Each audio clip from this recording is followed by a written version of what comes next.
Hello guys, welcome to Future PH. Samahan nyo ako ngayon sa pagbiyahe. Bibisitahin natin ang sikat na Pasig River Esplanade and ang Dolomite Beach. So, samahan nyo ako. Galing ako sa Puerto Galera, Oriental Mindoro. Sakay tayo ng Pascrap. And later on, huwag nyo akong iwan guys. Saglit lang to. Makakarating na agad tayo dyan and uumpisahan agad natin ang pagbisita sa Pasig River Esplanade. So unahin natin. So guys, kung pupunta kayo dito kung hindi kayo pamilyar sa lugar, basta hanapin nyo lang yung Central Post Office na nasunog dyan sa Manila. So ito yan guys, no? Ito yung likod. Harap ng Central Post Office, likod ng Pasig River Esplanade. So para makapunta kayo dito kung hindi kayo pamilyar sa lugar, pwede kayong mag-LRT. LRT1. Bumaba kayo ng Central Terminal o kaya ng Carriedo. Yan ang dalawang option na pwede nyong pagpilian. Kung bababa kayo ng Central Terminal guys, maglakad kayo papunta dun sa may papuntang Kanluran, nilulubugan ng araw. Hanapin nyo yung Central Post Office. And then yun, yung ating pinakita, yun ang harap, may access yan papunta sa Pasig River Esplanade. So ito na yun guys, yung nasa ilalim na tayo ng Jones Bridge at yung medyo pabilog na building na yon is yung Piatti University. So kung mag-jeep naman kayo, galing kayo ng Baclaran, pwede kayong sumakay ng biyaheng Divisoria. Yan kayo, pwede kayong bumaba sa Jones Bridge na yan. And ayan na, doon na kayo sa Pasig River Esplanade. So ito na guys, mga 5:45 ito the PM. So hindi pa nakabukas ang ilaw kasi maliwanag pa. Pero nandito na tayo guys. Pumunta na tayo. Yan ang makikita natin sa umaga. And then ito na, binuksan na nila yung ilaw around 6 PM. Nag-aagaw na yung liwanag at dilim. At marami ng tao guys dito, na marami na tayong mga kababayan dito na sinasamantala yung ganda ng Pasig River Esplanade. Pero alam nyo guys, syempre hindi ito ganun dati. Iniiwasan ito ng mga tao kasi nga bukod sa hindi magandang lakadan, security issue, and syempre madumi, iniiwasan natin to guys. Pero ngayon, dahil inaalagaan na ng government, ayan, napakaganda niya na. At hindi lang nai-enjoy ng mga kababayan natin yung magandang park, nagiging hindi lang maganda yung tubig, yung quality ng tubig, yung kapaligiran, nagiging prime location pa ito para para sa mga businesses. And kapag nagawa ito, yung mula dito sa Manila Bay hanggang dun sa dulo papuntang Pasig talaga, at magiging ganito, yung dating eyesore na iniiwasan natin at ayaw nating daanan, so magiging ganito, maganda na siya. At economically, maganda ito sa ekonomiya ng Pilipinas kasi kita nyo yan, mga magandang building, mga bagong building na yan, dahil magiging prime location na ito, madaling ibenta. Halimbawa, yung mga condo unit, mga residential building, businesses, madali siyang ibenta guys. Sino ba namang ayaw tumira dito kung halimbawa ganito yung harapan mo, Kaya naniniwala din ako doon sa binanggit ng ating si architect and urban planner Jun Palafox na sana sa buong Pilipinas ang maganda kung yung mga waterways natin is gawin nating harapan, huwag likuran. Kasi kapag ang waterways natin, mga ilog, river, ginawa nating harapan, hindi natin siya dudumihan guys, di ba? Pagagandahin natin siya, hindi natin tatapunan ng basura. Hindi katulad dati na pinabayaan ito, napakadumi ng tubig, nagiging stagnant siya and puro basura. So pangit guys, sayang naman. Samantalang ngayon, kung kahit na siyempre magastos to, lalo ngayon natin to gagawin, talagang mas magastos siya kaysa kung ginawa ito noong una pa. At sigurado mas marami nang magta-thrive ng mga businesses dyan, mga condo unit, hotel, mga buildings dyan, kung ganito naumpisahan na agad yung paglilinis ng Pasig River. At hindi yung katulad dati na iniiwasan natin, stagnant ang tubig, puro basura, ayaw nating tingnan, ayaw nating daanan kasi nga hindi lang sa pangit, may amoy, tsaka yung security issue. So talagang magastos ito guys, pero kailangan nating gawin talaga, kailangan tutukan ng government, pero in the long run makikinabang din ang buong Pilipinas kasi nga hindi lang magiging maganda yung impression natin sa ibang bansa, tayo din, yung mga local, yung mga residente dyan, mga Pilipino, nag-i-enjoy. At madali itong ma-appreciate kasi nga halos lahat ay may cellphone na, i-upload yan. So makikita yan ng mga kababayan, may inganyan pumunta uli dito, and mabubuhay ang turismo dyan, maraming mga businesses. Kita nyo, may mga nagtitinda na doon, maraming kikita dyan. Ang importante lang, mapangalagaan natin yung kalinisan ng lugar na ito. And ililibot ko kayo guys, pupunta tayo doon sa may kabilang area, hindi lang dito sa yung Yuchenko Plaza doon sa kabila. Makikita natin na kung gaano kahalaga yung continuity ng mga proyektong katulad nito. Hindi yung pagpalit ng administration, iba na naman yung magiging priority, pababayaan na naman at babalik na naman yung mga kung sino-sinong titira dyan na masasayang yung proyekto. Maganda talaga yung may continuity tayo para sa future generation at ekonomiya na rin ng buong Pilipinas. Makikita nyo doon, itong guys, maganda siyang lakadan sa gabi, maliwanag siya, nai-enjoy yung mga kababayan natin, and yung mga taga-syudad, at least mayroon naman silang lugar para mag-relax, pasyal, hindi lang sa Luneta. At samahan nyo din ako mamaya, dadalhin ko kayo maya-maya sa Dolomite Beach naman. Pupunta rin tayo doon para 2 birds in 1 stone tayo. Sayang ang biyahe natin guys, medyo malayong pinanggalingan natin, samantalin na natin, puntahan na rin natin ang Dolomite Beach. So ayan guys, so, kita nyo, nag-enjoy ang mga kababayan natin, kanya-kanyang kuha ng video, picture, and ito guys yung malapit na tayo dito sa kabilang area. So yan na yung nasunog na Central Post Office natin. Sana ay magamit uli siya, sana ay ma-preserve pa kasi maganda yung ng building, maganda yung itsura ng building sa background ng Pasig River Experience pag nandito ka sa side na ito. So yan na yun guys, yung Binondo. Pag galing ka ng Manila City Hall, papunta kang Divisoria, makikita mo yung Binondo, Chinatown dyan. And yung kabila na yun guys is yung LRT 1. So diyan sa may likod ng ng likod ng Central Post Office na yun, nandiyon yung Central Terminal ng LRT 1. So pwede kayong bumaba doon and then maglakad kayo papunta dito sa Central Post Office at may access dyan para sa dito sa Pasig River Esplanade. Ngayon kung manggagaling naman kayo ng North, pwede kayong bumaba ng at mag-LRT 1 kayo, pwede kayong bumaba dyan sa may Carriedo Station and then maglakad kayo papunta dito sa may Central Post Office. Pupunta lang kayo dun sa may yung nagsaradong Fairmart. Nagsarado kasi yon kasi nung panahon ni Atienza, isinarado yung Carriedo na karsada at ginawang park yung ilalim. So namatay ang mga business dyan. Sinarado niya kasi ang kalsada dyan, ginawa niyang park ang ilalim. Pero it turns out hindi maganda yung naging resulta, namatay yung mga business dyan, and then wala din naman pumupuntang mga tao doon kasi naging tambayan lang siya ng mga kababayan natin ng mga walang tirahan. Tapos namatay yung business kasi hindi na dumadaan yung mga jeep doon. So hindi maganda yung, sa tingin ko hindi naging maganda yung decision na yon.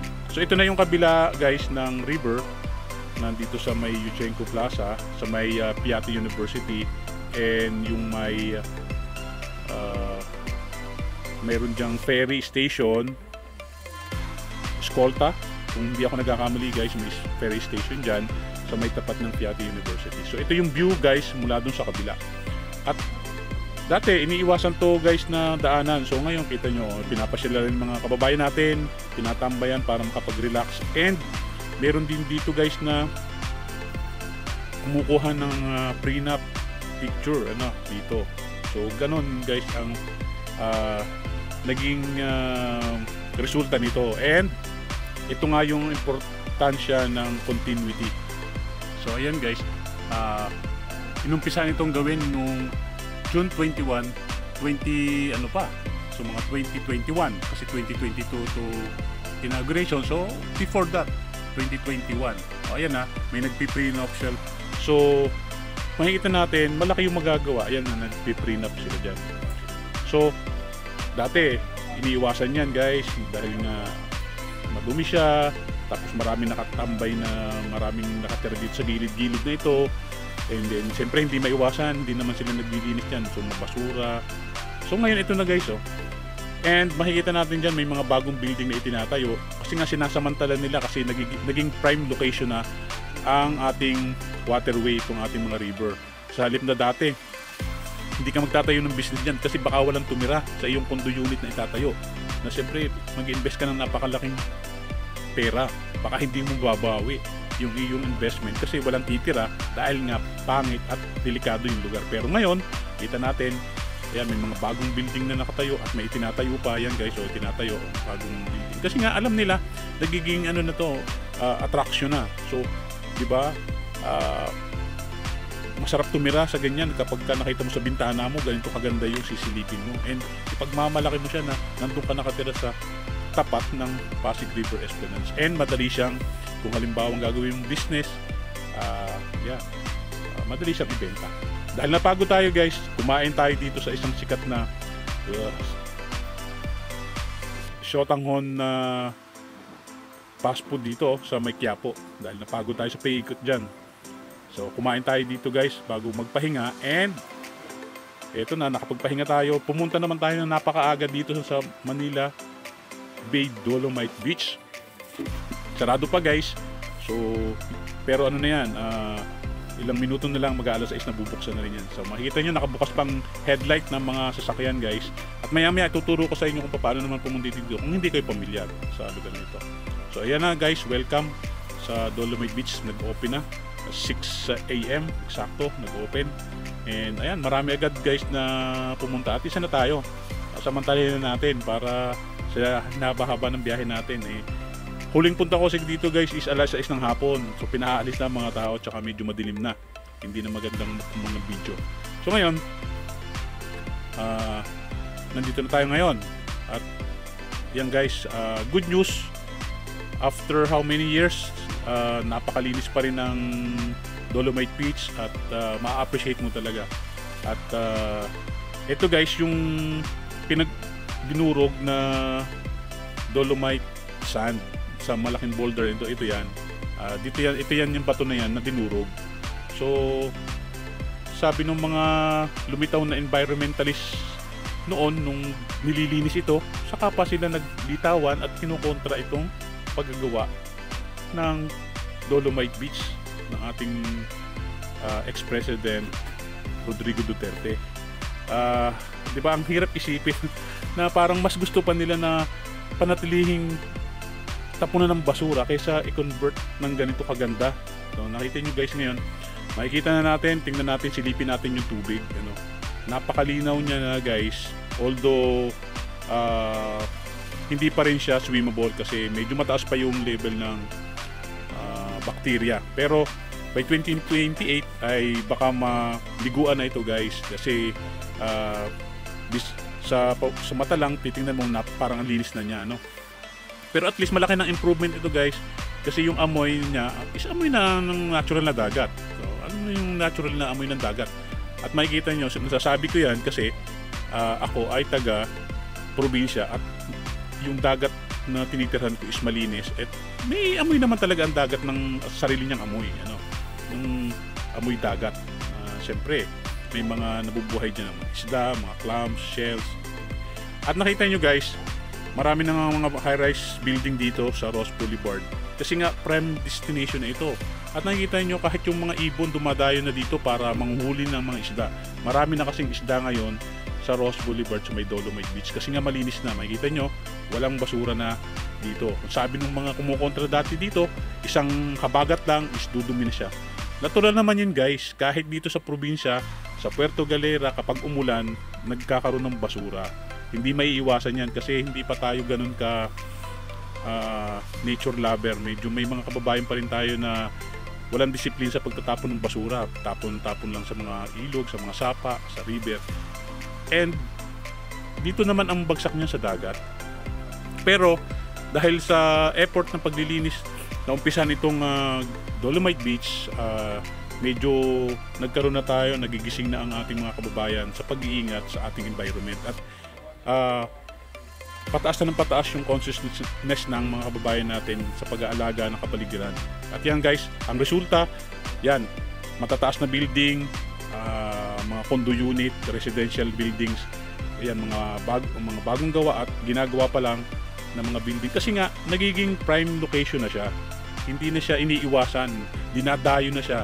At kung mag-i-invest ka, gagawa ka ng hotel dito, residential building, madali siyang ibenta guys. Kasi nga, napakaganda ng harapan mo. Yun ang nagagawa ng pagre-rehabilitate nito. Although gumastos ang gobyerno natin ng medyo malaki-laki, pero yung balik naman niya guys, gaano na karaming building na nagawa doon, gaano karaming tax ang ipapasok niyan sa ating gobyerno, at yung ating impression sa ibang bansa. Dinadayo na tayo ng mga foreigner dahil pakita lang ang lugar na ito.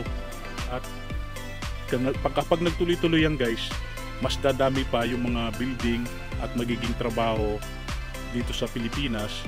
Pag mula itong Dolomite Beach, lahat ng ating coastal area, lahat ng ating ilog, waterways is naging prime location na instead na eyesore, at iwasan natin dahil nga sa bukod sa madumi siya, mabaho, at hindi ka secure kasi maraming mga nakatira na mga informal settler na hindi natin maiiwasan kapag ganoon. Siyempre, 'di ba, yung security ng mga tao is nako-compromise. So, pinapakita ko guys ito kahit medyo madilim kasi may marami kasing ibon guys na palipad-lipad diyan, kaya medyo pinapakita ko ngayon. Hindi lang kita sa video natin, pero marami siyang ibon na nanguhuli diyan. And then ito yung bagong ginagawa na reclamation area diyan sa tapat niya. Okay din yan guys. Another job opportunity, business opportunity para sa Pilipino. And basta sundin lang yung management sa water management, sa basura. Magiging ganito guys ang resulta niyan. Maganda siya, and kapag swimmable na to, mas maraming mag-i-enjoy dito, and mas mamahal yung mga property dyan.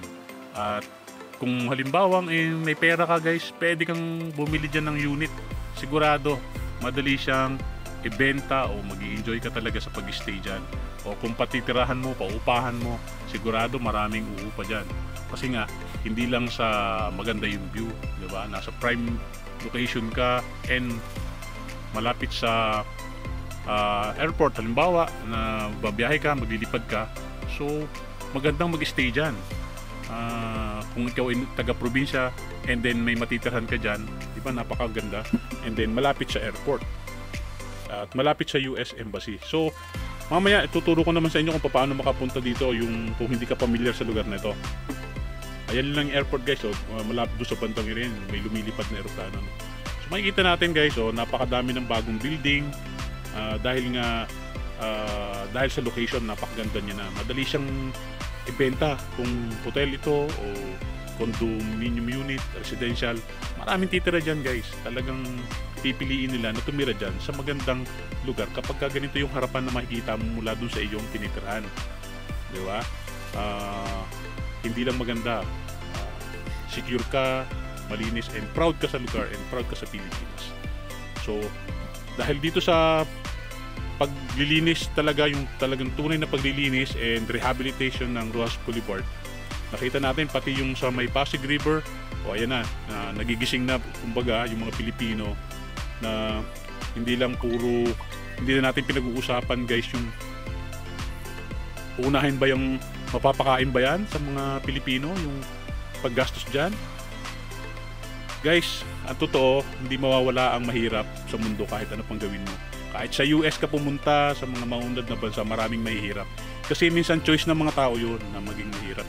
O minsan naman talagang worst case scenario nangyari sa'yo, hindi mo maiiwasan, may mahirap talaga guys. Minsan is by choice yun o nasa pagkakataon. Pero kapag ginawa natin ito, mas may chance tayong umunlad guys.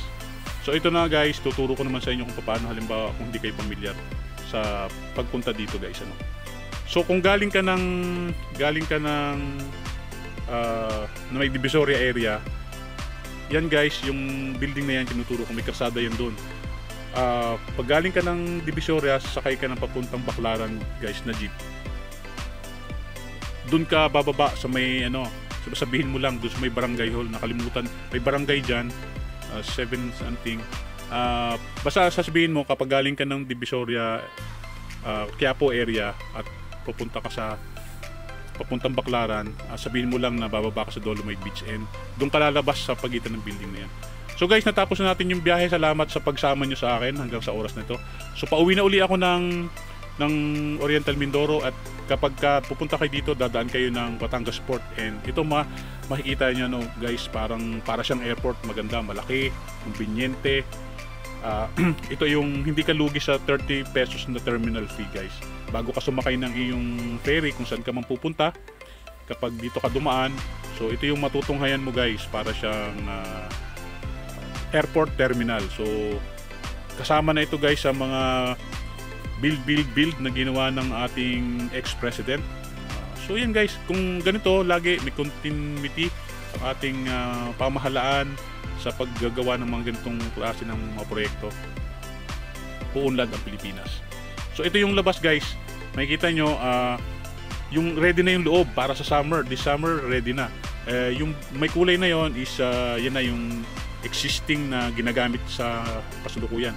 Pero itong wala pang pinturang ito guys, yung loob niyan is okay na, ready na. Pero pipinturahan na lang itong labas and ready na yan sa summer. So ito guys, kung hindi kayo pwedeng maligo sa Dolomite Beach, pumunta muna kayo ng Puerto Galera sa White Beach, and ito, dito pwede kayong maligo. Malinis ang tubig, pwedeng maligo, and napakadaming activity. And malapit lang sa Manila guys, 1.5 hours from Manila to Batangas, and 1 hour from Batangas or 45 minutes to Puerto Galera. And may enjoy mo na yung magandang beach, pwede kang maligo.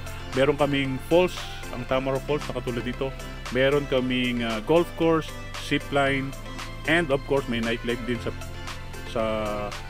dito sa Puerto Galera. Meron tayong mga live band, restaurants, and mag-enjoy kayo guys. Thank you for watching Future PH. Please like, share, and subscribe to our channel, and hit the notification bell to keep you updated.